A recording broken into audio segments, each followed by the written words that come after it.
وأنا wanaagsan daawad lahaantiiba meel ka soo daafay caalamka joogtaan ku soo dhawaada barnaamij gaar oo diiradda ku saari doono goobaha ganacsatada Soomaaliyeed sida gaarka loo leeyahay ku yaala caasimadda dalkan Turkiga Ankara goobahaas waxa kamid ah shirkadda Had Group iyo maqaayadda hoteelka laga cunteeyo Somali Sofras barnaamijka waxa la socodsiin doono anoo Cabdixakiin Xirsiye iyo cameraman-ka gacanta fudud leh Axmed Fasax hayste barnaamijka wuxuu si kaliya ku tagi doonaa goobahaasi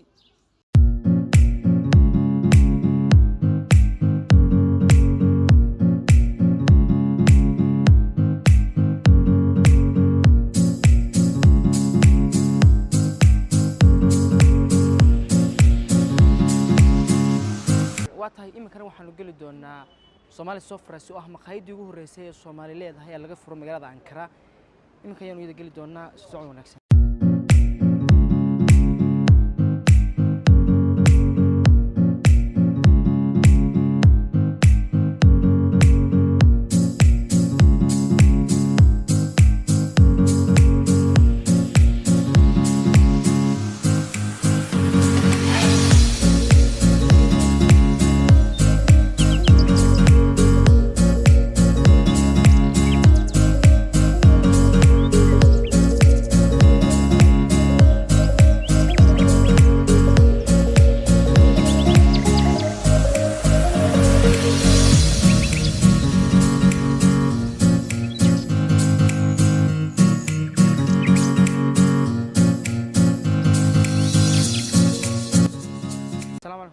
حمسيته ولا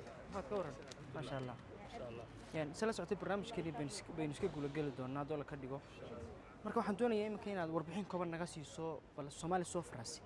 ma hotel laga cunteeyaa mise hotel se loo soo tago waa maqaayad laga cunteeyo weeye Somali Sofras laga cunteeyo weeye Somali Sofras waxaan bixinaa adeegyo aad u fara badan cuntooyinka macaamiisha aad baan u raali gelinaa Somali Sofras waata maqaayad laga cunteeyo weeye aad ma santay imka si adduunka wadana adduunka waxa ka jira COVID-19 marka ka meherad ahaan maadaama guddi aatiin meheradigu horeysay Soomaaliyeed meesha laga furo sidee idin saameeyay wallahi aad iyo aad COVID-19 waayo adduunka oo dhan buu saameeyay maqaayad kastoo Turkiga ku taala aad buu saameeyay ما شاء الله إمك أدي أتبع لك سكبنا كوفي-19 السعود كي يوحي يروى الله أذفره ما شاء الله إمك وسوها يجي السوق ما شاء الله تي صاروخ صاصة صح شغلة مالنتي إنه الملامت كانت قبطان محيطها يعني كسر الناس فرصة محق قبطان مالنتي أنا وحن قبناه مالنتي واحد سمينا أدي جفر بدن لكن ما شاء الله سوق وسان كل شيء عادي هذا وقصر أنا يا سيدي هره المكوه هو صوص هذا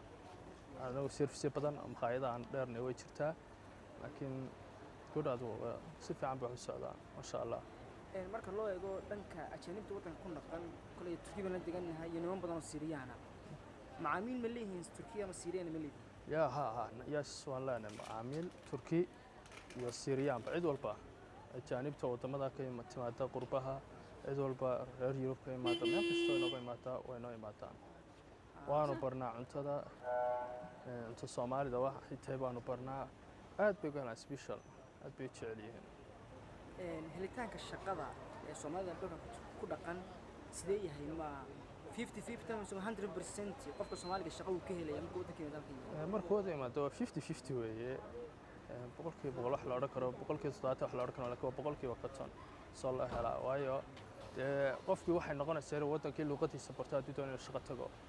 aad iyo aad bay u adkaanaysaa laakiin anagu inta badan dhalinyarta waan dhiirigelinaa ganacsiyo kale iyo waxyaalo kale aan u sheegnaa oo si tabaabsheynaa xamsa Soomaalidu waxay tiraahdaa fulaxantii ma moogana marka la sheekato Soomaalida magaalada Ankara jooga waxay yiraahdaan maqaayada Soomaalidu waa sixir qaali iyo wax ku iibiya marka kuwa Turkida loo eego tam ma qabtaan idinku ma qabnata Soomaalida wax badan baa si khaldan waxay habsay hadii meesha Soomaalida iska yara samir ma laha moogtay talabaad waxa si ka odhanaya wixii baa qaali wax qaali ma jiraan wax kasta percentage meesha aan u fadhiisana waayo waxa jirta dhalinyaro badan oo wadanka imaata oo $100 loo soo diro bishii $100 bishii loo soo diro waxaan u sameynaa wax interim la yiraahdo sameynaa ama sala yaqaan orange ardayda haddii wax ka barato waddanka kale imka oranji baan u isticmaalnaa 50-50 baanu xisaabinaa adeegooda ku bixinaa marka wax qaaliya ma jiraan dadka kale caadiga si normal ahaan aan xisaabinaa marka maskiidaan Soomaalida waa qaali laakiin ma sha Allah imka la qabsanayaan ugu dambeyn sanad cusub ku jirnaa waxaan loo oran karaa Soomaaliya safarsi way sanadii hore way kaga digsantahay ما شاء الله يمكن مع بيشة ده وحنا شيء قلنا مالك استيجان كدية تبدأ إن قيمة نبص وسميناي قادر عليك اللي أنا إن شاء الله السنة كان دمات كيسة إن شاء الله آديات أنا سمعت أنا إن شاء الله تعالى وحنا أنا هاي بيشة ده هذا الصومالي سفرس عم بيشة ده شرفت بدن. أبدا ما سنت هاي كان يوحنا حمسة أو كميدا شغالة كشقية صومالي سفرس ومقاعد يقول الرئيسي الصومالي ده اللي قفره عاصمة الدولة تركيا أنقرة أبدا ما سنت هاي حمسة برنامج كان داوديال وحنا برتمان كشرنا برنامج كيني waxaa qodobka labaad inuu noqon doono shirkadda Haad Group oo kamid ah shirkadaha ganacsiga ee ku yaala magaalada Ankara imikana iyada ayaan gali doonaa isu socod wanaagsan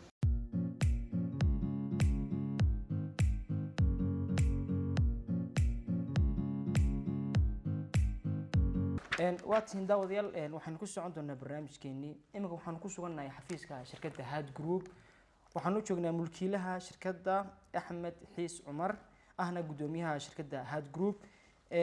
bal ugu horreyn waxaan weydiinaynaa Axmed shirkaddu maxay qabataa Haad Group maxay qabataa adoo ku soo dhawaanaya barnaamijka inaad maanta nagu soo booqataan xafiiskayga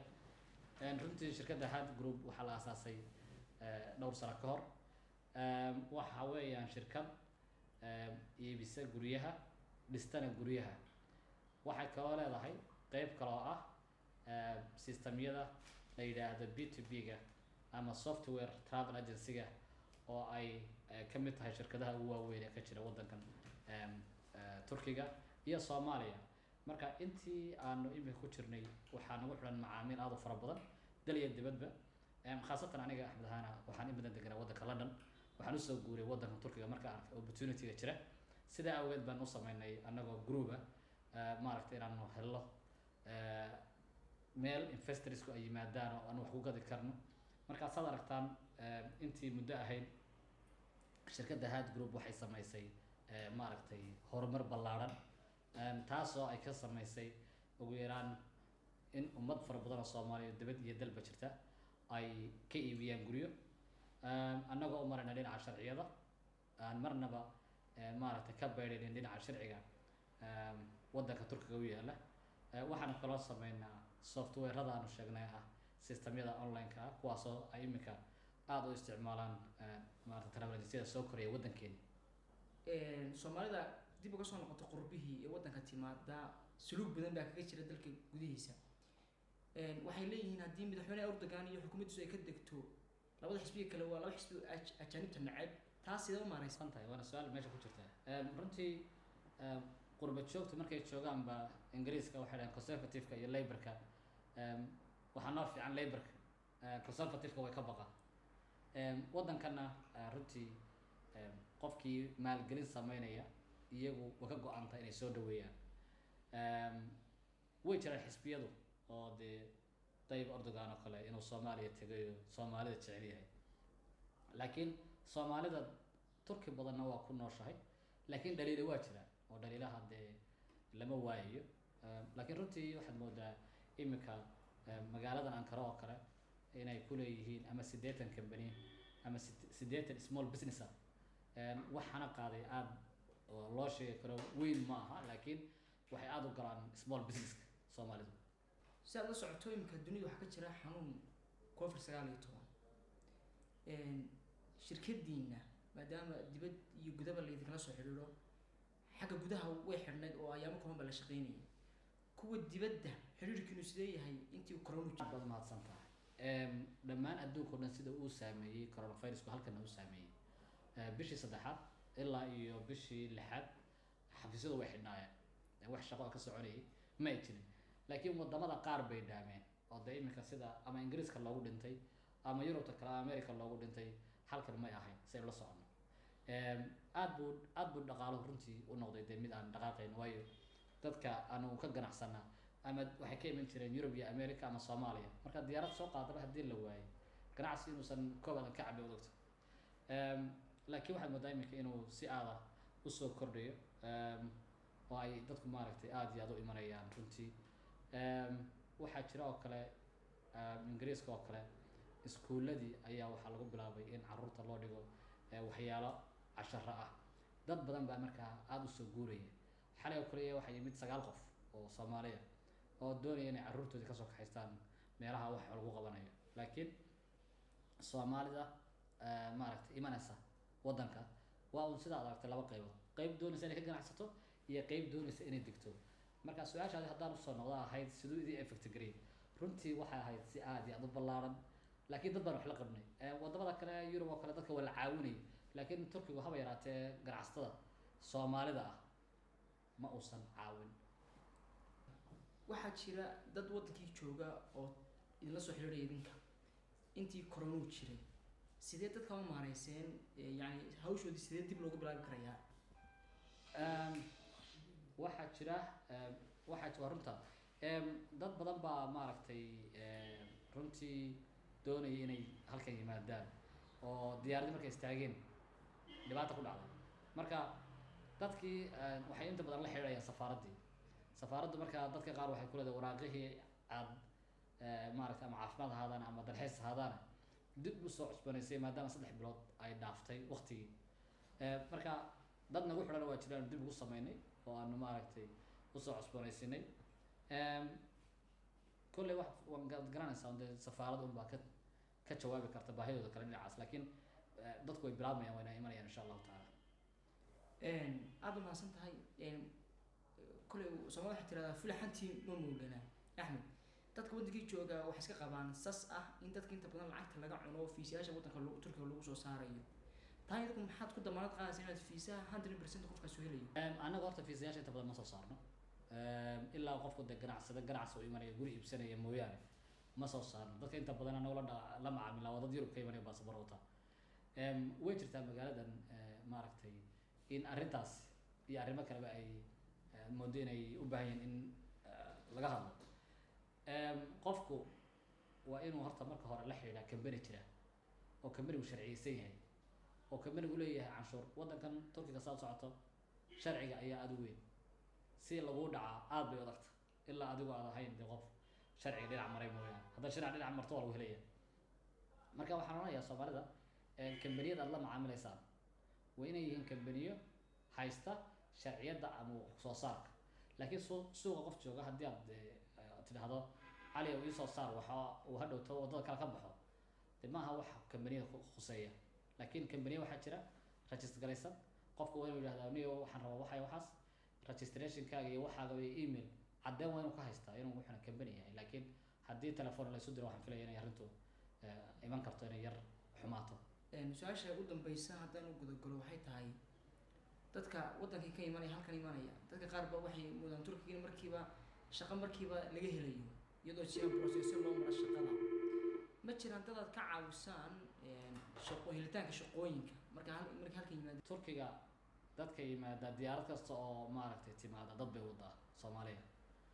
dadka caafimaadka xanuunsanaya aada ugu badan. dadka ganacsatada iyagu way garanayaan waddadii u yimaadeen, laakiin waxaa jira dad dhalinyaro ah oo fara badan oo maaragtay aan iyagu waxbarasho badanna iminka haynin, shaqadooduna ay tahay ama turjubaannimo ama waxyaalo aan badan haynin. marka caqabadaha jira ay ka mid tahay qofka skills xirfadda qofkii lahaa inuu yimaado waddankana wax ka qabto. laakiin qof aan sacbooley aan waxba aqoonin hadduu yimaado si wuxuu bilaabaa way yar adagta.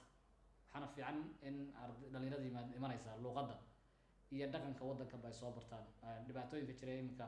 Turkiga inaga cawdo waxaa ka mid ah dadku habeenkii magaalada kusoo dareeraya xilligii Turkiga ka baxay centerkii oo maaragtay downtownkii magaalada laga xukumayay dadku ka baxeen in iyagu 12 habeenimo soo fadhisanayeen gidaarada. marka Soomaalida habeen bay socotaa baa lahaa. marka waxaan leeyahay way jirtaa waddankani xadaarad iyo dhaqaalaba labadaba leeyahay iyo aqoon in inta layna jecel yahay aynu ka baranno waxyaalo fara badan baan noo odhan lahaa. laakiin maqaaxiyaha iyo xafiisyada Soomaalida waa xafiisyo u buuxaan. waxa weeyaan intaa way soconayaan, laakiin muhiimadooda kooda waxa weeyaan dhalinyarada waxbaratay ee luuqadda yaqaana ama waxbaratay inay waddankii dib ugu noqdaan oo ka shaqeeyaan. laakiin qofku waxaad moodaa markuu luuqaddii waddankan barto ee uusan meel kala arag inuu jecel waddankan uu ku noolaado moogta oo xitaa wixii uu bartay uusan ku shaqeynaya turjubaannimo uu wax ku raadsado halka waddanka intuu dib u noqon lahaa dadka wixii uu soo qaaday gelin lahaa marka waxaan oran lahaa dadku runtii arrintaas diba aad ha loo fiiriyo oo ha la eego in dadka maaragtay imanaya haddii uu qofku imanaya uu yimaado wax maaragtay macno leh laakiin turkigaa la tagaa maaragtay maran maayo inay macno weyn u kordhinayso qofka ugu dambeyntii sanad cusub aynu ku jirnaa maxaa loo oran karayaa shirkadda had group way soo kordhinaysaa sanadkan macaamiisha ay soo kordhinaysaa runtii sidayn hore usoo sheegnay coronaviruskii dhacay sanadka cusub qof kastaaba wuxuu doonaya inuu gaadhsiiyo heer shirkadaha marka anagu weegan waxaanu bilownay inaanu sameyno maaragtay waxyaalo fara badan waxa ugu weyn wuxuu ahaa in aanu dalxiis u geyno magaalooyinka Alania iyo Antalya dadka maadaama coronavirus laga soo baxayo maaragtay package cheap aanu sameyno waxaanu kala u sameynay in wixii hore aanu sameyn jirnay wax ka gedisan aanu sameyno ah guryaha oo aanu maaragtay qiimo jaban xilligan imika ku helay iyo 2 bilyan oo dhaadheer aanu doonayno dhisno insha Allah taala sida ugu dhaqsaha badan waanu doonaysaa Soomaaliya inaan ka gadno aad baad u mahadsan tahay kaasi wuxuu ahaa Axmed Xiis Cumar gudoomiyaha shirkadda had group Axmed aad baad u mahadsan tahay barnaamijkan aad nagala qayb gashay aadna waa kuu soo dhaweeyay aad baad u mahadsantahay aad baad u mahadsantahay. Alaykum salaam.